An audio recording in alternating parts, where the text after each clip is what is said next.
écoutez Radio Mali, il est 13h.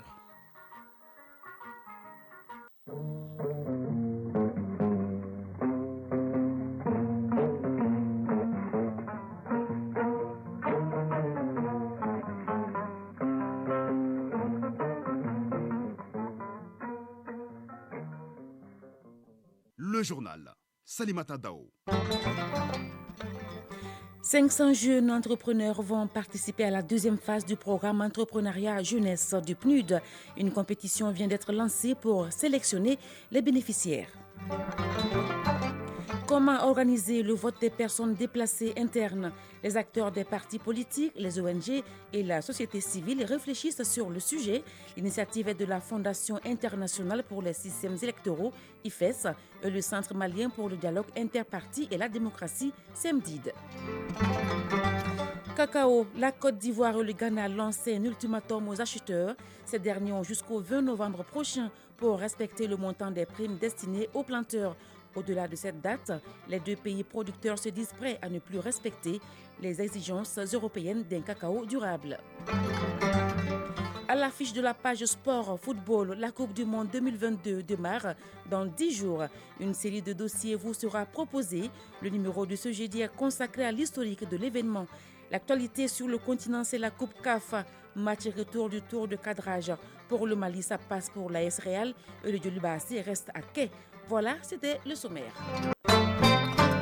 Bonjour et bienvenue. C'est parti pour les compétitions de pitch pour la sélection de 500 jeunes entrepreneurs dans 10 régions Bamako. Ces jeunes seront les bénéficiaires de la deuxième phase du programme Entrepreneuriat Jeunesse du PNUD en partenariat avec la Fondation Tony Elumelu. Ce programme est placé sous la tutelle du ministère de l'Entrepreneuriat national, de l'Emploi et de la formation professionnelle. Reportage Nouroum Sissoko. Le PNUD, Programme des Nations Unies pour le développement, en partenariat avec TEF, la Fondation Tony Elumelu, a lancé le processus de sélection des 500 bénéficiaires de la phase 2 de son programme Entrepreneuriat Jeunesse. Ce programme, placé sous la tutelle du ministère de l'Entrepreneuriat national, de l'Emploi et de la formation professionnelle, concerne 10 régions et le district de Bamako. Il bénéficie de l'appui financier de l'ambassade du Luxembourg au Mali. Dr Rodolphe Missinhou, représentant du PNUD. Cette deuxième phase du programme cible le financement de 500 entrepreneurs à hauteur de $2 500 chacun. À ceux qui ne seront pas sélectionnés, je vous invite à mettre à profit les acquis de la formation reçue pour améliorer vos capacités de gestion d'entreprise ou vos plans d'affaires. Marie-Anne Marx, chargée d'affaires à l'ambassade du Luxembourg au Mali. Je tiens à réitérer l'intérêt que le Luxembourg porte pour soutenir les jeunes entrepreneurs, de leur permettre d'acquérir de nouvelles compétences, de faciliter un apprentissage de qualité, d'améliorer l'accès des jeunes femmes et hommes au marché du travail. C'est dans cette optique que le Luxembourg a décidé de soutenir le programme du PNUD avec un financement de plus de 2 millions d'euros, soit près de 1,5 milliard de francs CFA. Ce programme Entrepreneuriat Jeunesse s'inscrit dans la dynamique de formation, de financement et d'encadrement de 10 000 jeunes entrepreneurs sur 3 ans pour soutenir la relance économique. Drissa Guindo, représentant du ministre de l'Entrepreneuriat national, de l'Emploi et de la formation professionnelle. Les compétitions vous donneront l'occasion de démontrer votre savoir-faire en matière d'entrepreneuriat sur la base des nouvelles compétences que vous avez acquises lors des différentes sessions de formation auxquelles vous avez participé. Le programme Entrepreneuriat Jeunesse Mali va en droite ligne du protocole d'accord signé en 2017 entre le PNUD et la Fondation Tony Elumelu. Il consiste à accompagner 100 000 jeunes entrepreneurs en Afrique en 10 ans. La Fondation internationale pour les systèmes électoraux IFES et le Centre malien pour le dialogue interparti et la démocratie CEMDID, avec l'accompagnement de nos autorités, ont organisé ce mercredi une journée de rencontre à Bamako. Elle regroupe les acteurs des partis politiques, les ONG et la société civile. Ces acteurs réfléchissent sur le vote des personnes déplacées internes. Le point avec Koumba Sissi. Depuis le déclenchement de la crise au Mali, la plupart des personnes déplacées internes sont privées de leur droit de vote. Pour cause, manque de pièces administratives. La Fondation internationale pour les systèmes électoraux et le Centre malien pour le dialogue interparti et la démocratie mènent la réflexion sur les voies et moyens de trouver une solution à ce problème, d'où cette rencontre entre les acteurs concernés. Mathias Oumpoué, directeur pays de l'IFES Mali. Inviter les partis politiques à commencer une réflexion sur comment inclure les personnes déplacées internes dans le processus électoral au Mali. Et donc c'est suite à cette idée que IFES a pris l'initiative de conduire une analyse comparée sur les expériences de vote des déplacés internes dans des pays de la sous-région et d'ailleurs. Et pourtant, le nombre de ces déplacés internes est assez élevé, raison pour laquelle un accent particulier est mis sur leur situation. Lassina Diarra, représentant du ministère de l'administration territoriale et de la décentralisation. La loi 2022-019 du 24 juin 2022 portant loi électorale n'a pas prévu de dispositions particulières au vote des personnes déplacées internes. Donc seul le vote des réfugiés est pris en compte, notamment au niveau de l'article 49 de la loi subventionnée. On retient entre autres de ces propositions le transfert de ces derniers sur la liste électorale des communes d'accueil, la création des stands de vote au niveau des sites d'accueil. À travers cette initiative, l'IFES veut contribuer à l'organisation des élections paisibles, démocratiques, transparentes et inclusives au Mali. Les travaux de l'atelier de formation sur le monitoring et le rapportage relatifs à la promotion et la protection des droits de l'homme ont pris fin. L'atelier est organisé par la Commission nationale des droits de l'homme, CNDH, en partenariat avec la MINUSMA.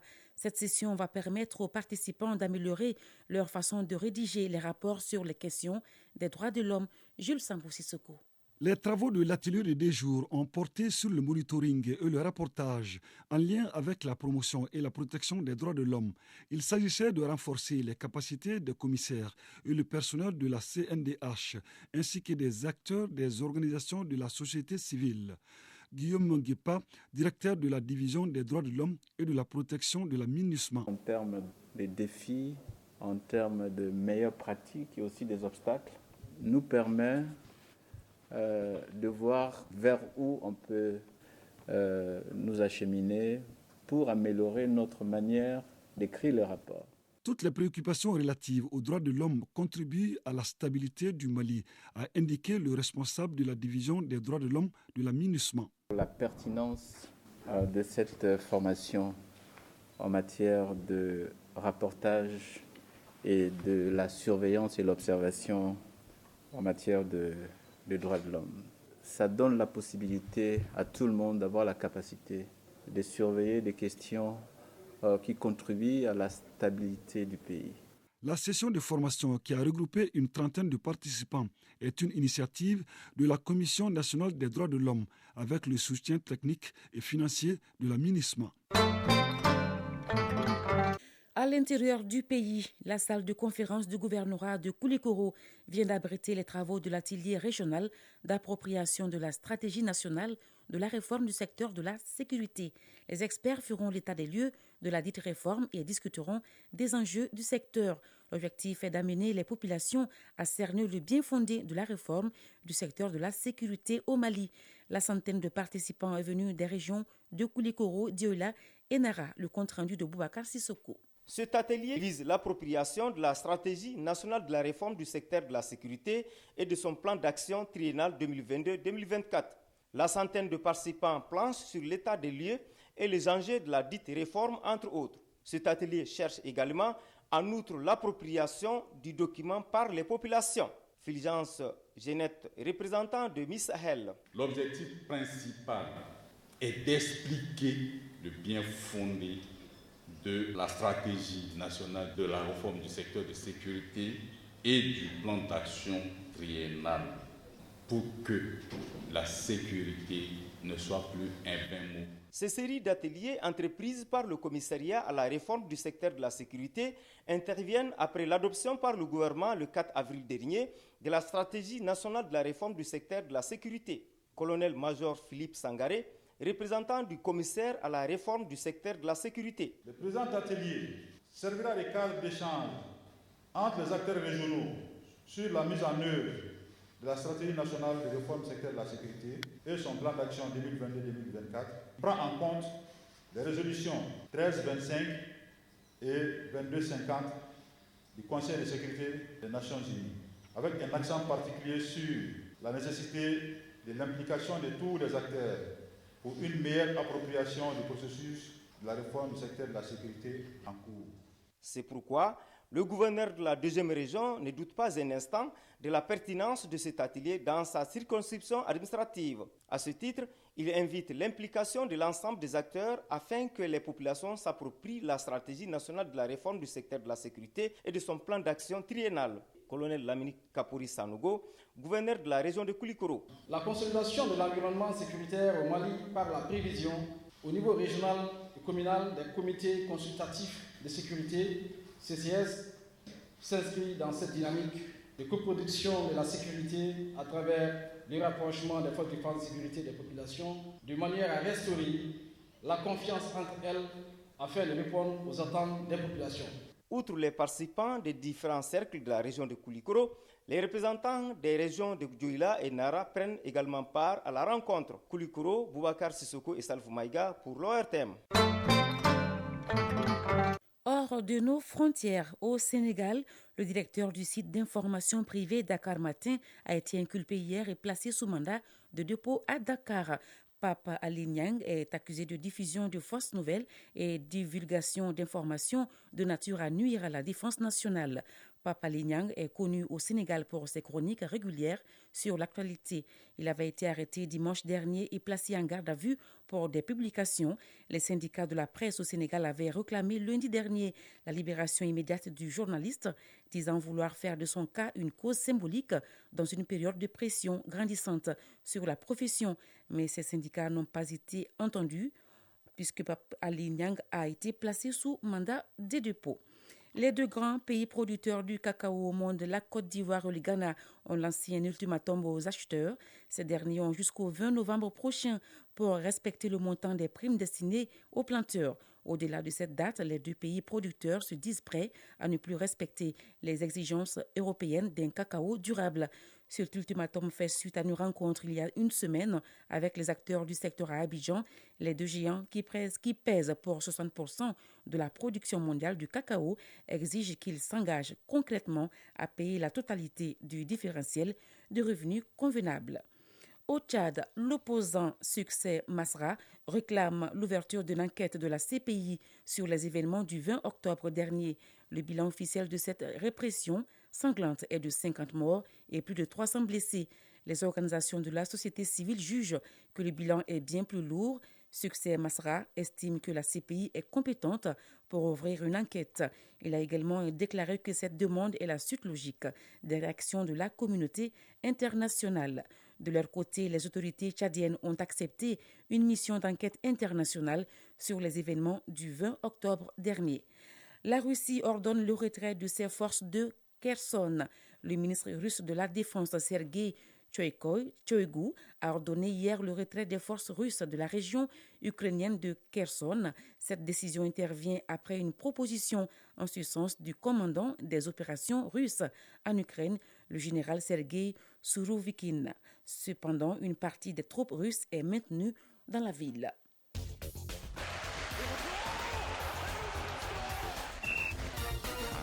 « 13h passées de 13 minutes, nous allons à présent parler sport football. La Coupe du Monde 2022 démarre dans 10 jours. En attendant, nous vous proposons une série de dossiers sur la compétition. Place aujourd'hui à l'historique de l'événement. Sur le continent, l'actualité reste dominée par les matchs retour du tour de cadrage de la Coupe CAF. Pour le Mali, ça passe pour l'AS Real et le Djoliba AC reste à quai. Le développement de la page sport avec Abdul Karim Kaba. Sport, football, les matchs retour du tour de cadrage de la Coupe CAF étaient à l'honneur hier.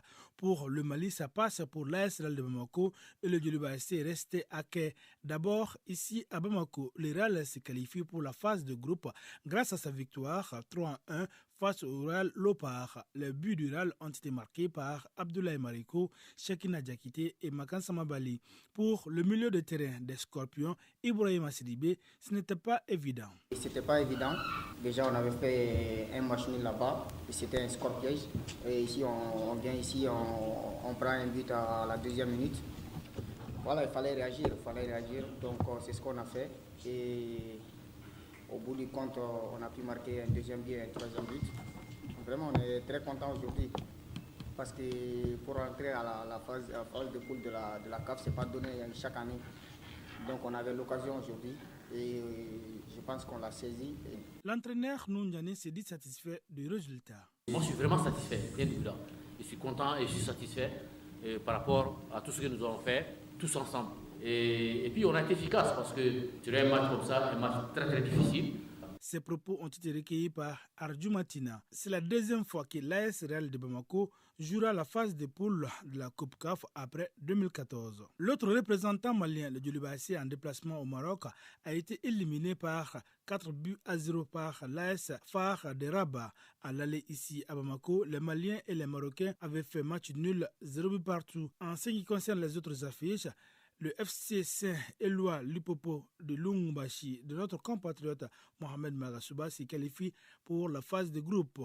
16 ans après, à l'aller 0 but partout et au retour contre le club burkinabé de Karidiogo, le FC Saint-Éloi Lipopo s'est imposé 1-0 à l'extérieur. Ça passe également pour le Diable Rouge du Congo, victorieux 4-2 et 3-0 du match aller devant passe du Seychelles. L'Asco de Kara, les champions du Togo, se qualifient pour la phase de groupe de la Coupe CAF en éliminant le club sportif sfaxien de Tunisie 2-1 au match aller et 0-0 au match retour. Place à présent à notre série de dossiers sur la Coupe du Monde Qatar 2022 qui démarre dans 10 jours, précisément le 20 novembre prochain.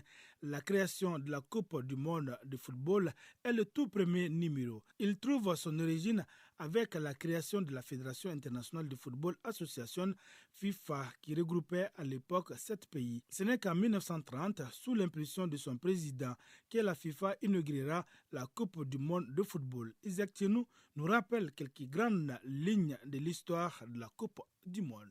La Coupe du Monde de football a vu le jour en 1928 à l'initiative de Jules Rimet, alors président de la FIFA. Le 26 mai 1928 à Amsterdam, le congrès de la FIFA décidait par un vote la création d'une compétition internationale où se rencontreraient les plus grandes équipes de football de chaque continent. L'année suivante, à Barcelone, le projet était confirmé grâce à la persévérance de quelques passionnés. Dès lors, la FIFA décide en 1930 que l'Uruguay organise la compétition. La cérémonie d'ouverture s'est déroulée à Montevideo et le bilan de cette première édition reste positif. La Coupe devient alors populaire et connaîtra un essor jamais égalé jusqu'à présent. L'Uruguay a d'ailleurs remporté la compétition à domicile. En hommage à l'action du président, le premier trophée a d'ailleurs été baptisé Coupe Jules Rimet. Depuis sa première édition en 1930, la Coupe du Monde de football voit s'affronter les meilleures équipes nationales masculines de football. Quand une équipe remporte 3 fois le même trophée, elle le conserve définitivement. Le Brésil, qui a été vainqueur en 1958, 62 et 70, a définitivement acquis la Coupe Jules Rimet en 1970. Depuis 1974, le trophée remis au vainqueur est donc la FIFA World Cup, dessiné par Silvio Gazzaniga. Ce trophée en or de 18 carats représente 2 athlètes soulevant la terre et pèse plus de 6 kg. À l'origine, le tournoi se joue selon 2 systèmes. Les poules d'où sortent les demi-finalistes, en 1930 notamment, et l'élimination directe en 1934 et 1938. En 1950, les demi-finales et la finale sont même remplacées par une poule finale. À partir de 1954 et jusqu'en 1970, 4 poules de 4 équipes offrent 8 billets pour les quarts de finale. La compétition se termine alors par élimination directe. La Coupe du Monde de 1974 et 1978 se joue toujours à 16 équipes, mais les quarts de finale et les demi-finales sont remplacés par un second tour de poule. En 1982, la phase finale de la Coupe du Monde passe de 16 équipes à 24 équipes. La compétition comprend désormais 6 poules de 4 équipes, puis 4 poules de 3 équipes. Les demi-finales et la finale concluent alors l'épreuve. De 1986 à 1994, la formule comporte 6 poules de 4 équipes au premier tour, ce qui offre la possibilité de 16 nations de se qualifier pour les huitièmes de finale. La finale de la compétition se joue par élimination directe. Depuis 1998, 32 équipes participent à la phase finale avec 8 poules de 4 équipes au premier tour et 16 équipes participent au huitième de finale. La Coupe du Monde est organisée tous les 4 ans. La cadence de la Coupe du Monde de football est fixée en alternance avec les Jeux Olympiques. À l'époque de sa création, presque toutes les équipes présentaient les mêmes formations aux Jeux Olympiques et en Coupe du Monde car elles avaient un statut amateur. La 21e édition s'est déroulée en Russie. C'est la première avec l'assistance vidéo à l'arbitrage. Elle a été marquée par l'absence de l'Italie, par l'élimination dès la phase de poule des 5 équipes africaines et de l'Allemagne tenante du titre. La France remporte sa 2e étoile après 1998 en battant en finale l'inattendu Croatie 4-2. Place alors à la 22e édition au Qatar du 20 novembre au 18 décembre. 13 heures passées de presque 20 minutes et c'est la fin de cette édition qui, moi, Salimata Daou, ai le plaisir de vous présenter. Mise en onde, Abse Traoré, Sidi Koulibaly, réalisation Dossé Baba Diara, Maïmouna Guindo, coordination Ousmane Dao. Sekou Traoré a assuré la transmission sur nos différentes plateformes digitales. Restez connectés sur votre radio nationale tout à l'heure. La lecture des avis est communiquée par Kani Keita. Merci et bonne écoute radiophonique sur Radio Mali.